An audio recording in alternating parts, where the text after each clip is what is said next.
Narito ako muli upang ipagpatuloy natin ang ating paksa tungkol sa kanin. Ano? Alam ko napakahalaga sa ating mga Pilipino ang kanin, mga kababayan. So, nais nating bumuo ng isang cognitive nutrition framework para sa mga estudyante at mga manggagawa upang ang mapangalagaan ng kanilang talino. O sa mas malalim na pagsusuri sa kasaysayan. Ganon din ang tatakboy ng ating pagtalakay. Kung paano binago ng kolonyalismo at komersyalismo ang diet ng mga Pilipino mula sa iba't ibang uri ng mga pananim patungo sa monopolya ng puti na kanin. No? Ano yung mga kababayan?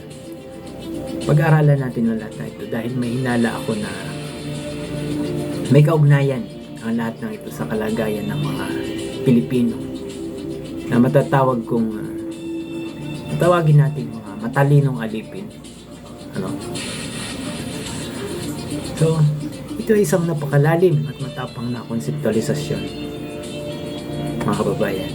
Ang terminong matalinong alipin ay perpektong paglalarawan nito ng isang trahedya ng ating kasaysayan at sa kasalukuyan. Isang populasyon na may mataas at likas na talino, tatag at potensyal, ngunit nakakulong sa isang biological at socio-economic loop na nagpapanatili sa kanila sa antas ng pagiging tagasunod o manggagawa sa maging manggagawa na lamang sa halip na maging mga arkitekto, pinuno ng sariling tadhana. Kung susuriin natin ito gamit ang purong lohika, ang pagkaalipin ay hindi lamang nagaganap sa pamamagitan ng bakal na kanina. Maaari itong i-engineer sa pamamagitan ng metabolic programming. Ang taong laging pagod ang utak dahil sa asukal ay madaling pasunurin. Walang enerhiyang mag-oorganisa ng malalim na estratehiya, nakatutok lamang sa panandaliang kaligtasan or survival mode. So narito ang komprehensibong pag-aaral natin na nag-uugnay sa kasaysayan, biokemika at ang pagbuo ng ating framework. Una, ang phase 1 ng ating pag-aaral ang kasaysayan at pag-engineer sa diet ng alipin. Bago dumating ang mga mananakop, mga kababayan, ang mga katutubo sa kapuluan ng ating bansa ay hindi nakadepende sa isang uri ng pananim. Ang ating mga pinuno ay may malawak at resilient na diet. Sa pre-colonial baseline, dito papasok ang nutritional sovereignty. Nagkaroon ng diverse carbohydrates. Bukod sa mga katutubong uri ng bigas na hindi na polish o maputi, ang mga pangunahing pinagkukunan ng carbohydrates ay ang mga root crops noon, gaya ng ubi, gabi, kamuti, at mga ligaw na pananim. Sa usapin naman ng cognitive age, ang mga root crops ay may mababang glycemic index o GI, yung binabanggit ko kanina noong nakarang video. Ibig sabihin, mabagal ang pagpasok ng asukal sa dugo kapag ang pagkain mo ay may mababang glycemic index.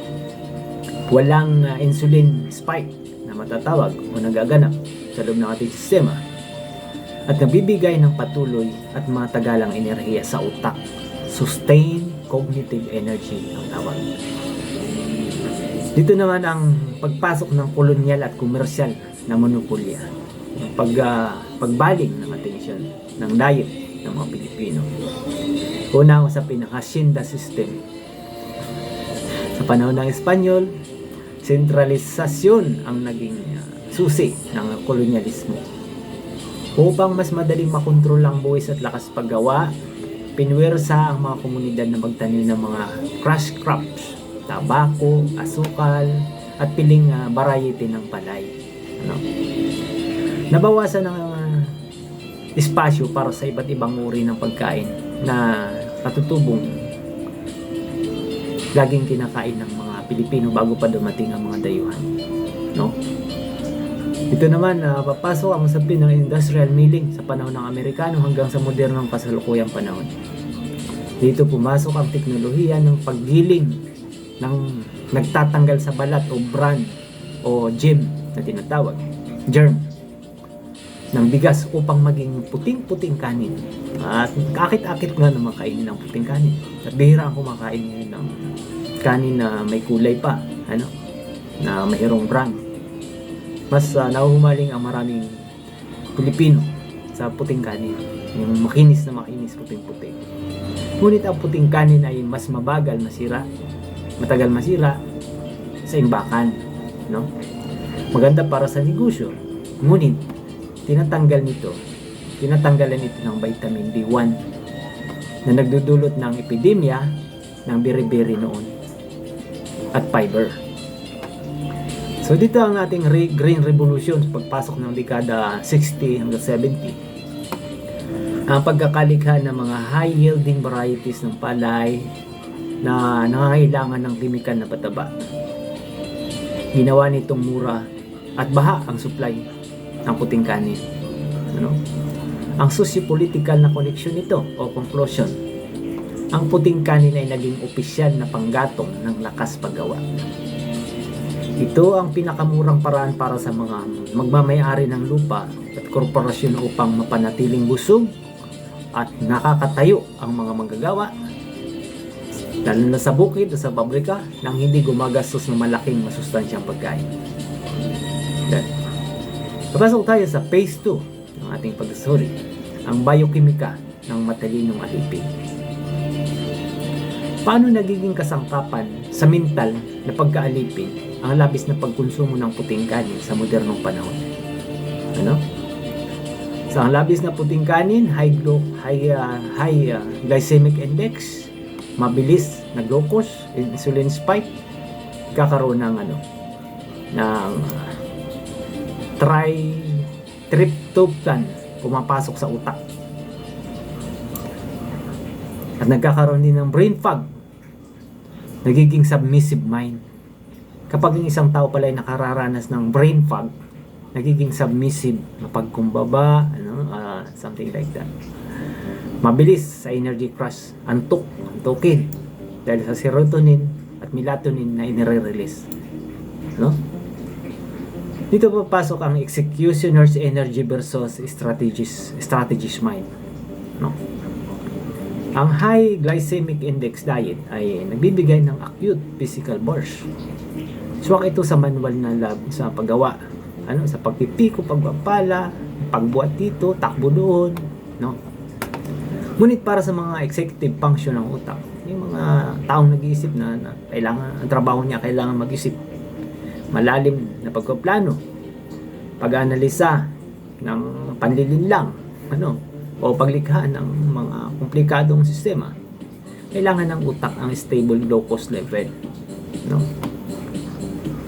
Kung kaya't hindi na i-recommenda sa isang taong may ganitong gawain ang labis na kumain ng kanin, marami. Dito na papasok ang ating compliance chemistry. Ang palagi ang pagtaas ng serotonin matapos ang heavy rice meals ay nagdudulot ng pakiramdam ng panandaliang kasiyahan at katahimikan. Complacency. So, ang taong gutom na pinakain ng maraming kanin ay agad-agad na nakakalma. Pampakalma. Sa aspetong panlipunan, ang kalmadong gutom ay hindi nag-aalsa. Ito ay natutulog o nagpapahinga upang magtrabaho muli bukas. Yan. Ang cognitive ceiling naman, kapag ang isang matalinong Pilipino ay may ideya o potensyal, ngunit ang kanyang pang-araw-araw na kondisyon ay pinahihina ng brain fog, at metabolic fatigue dulot ng rice crash, hindi niya nagagamit ang kanyang buong talino upang basagin ang sistema. Nananatili siyang mahusay na tagapagtupad ng utos, sunod-suroran, Nananatili siya mahusay na tagapagtupad ng utos ng iba. Yun pala ang epekto sa atin ng labis na pagkain ng kanin. Tandaan yan mga kababayan. Nananatili siyang mahusay na tagapagtupad ng utos ng iba. Halimbawa, BPO, Administrative Compliance sa halip na Innovator. Example lang yun. Pasintabi sa mga BPO worker. Sa phase 3, ang Cognitive Nutrition Framework naman, CNF, upang basagin ang loop na ito, kailangan nating i-upgrade ang nutritional blueprint ng mga advanced Pilipino.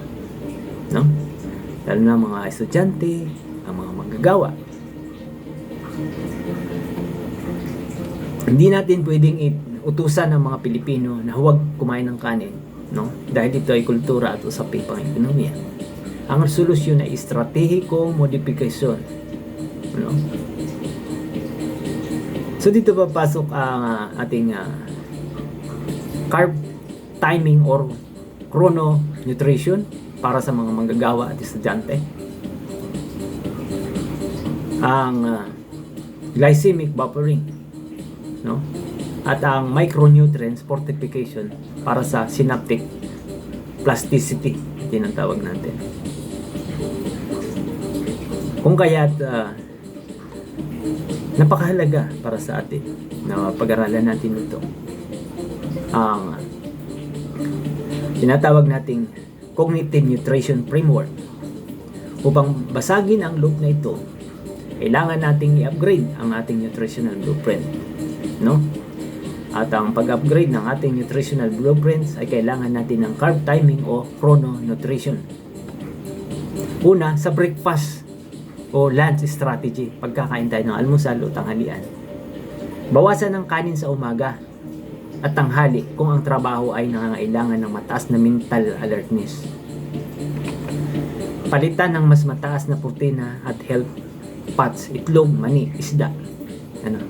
Kung ang trabaho natin daw ay kailangan ng malawak, mabigat na pag-iisip, bawasan ng kanin sa umaga at saka sa tanghali. So ang ating strategic carb load, i-reserba ang mas mataas na konsumo ng kanin sa gabi. Kung kailan ang dulot nitong pagkalma, serotonin at melatonin ay magagamit para sa malalim na tulog at cellular recovery. Nakita natin paano ang damang pagkain ng kanin. Dito naman sa glycemic buffering, yung papababa ng GI ng kanin, glycemic index. Yung fat and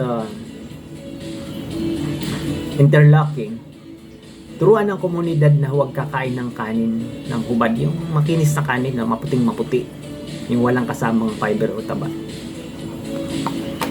Ang paghahalo ng gulay o fiber o kahit kaunting malusog na langis gaya ng coconut oil habang nagsasaing ay nagpapabagal ng pagtunaw ng starch. Binabawasan nito ang insulin spike ng halagang 30 to 40%. So mabuti pala na kung tayo magsasaing ay haluan daw natin ito ng mantika. Pero mantika ng niyog, coconut oil, nakatulong daw ito upang mapababa ang mabilis na pagkatunaw ng kanin upang mag-produce ng insulin spike sa utak natin. At saka maghalo daw ng gulay. So sa retrogression methods naman, ang paglamig ng kanin, yung retrogression methods, at natin ito mga kababayan. Ang paglamig ng kanin tulad ng ginagawa sa bahaw o sinangag ay yung sinangag na hindi mamantika ay nagpaparami ng resistant starch. Ang resistant starch ay hindi mabilis na nagiging asukal. Ayon. Magsisilbi itong pagkain ng gut microbiome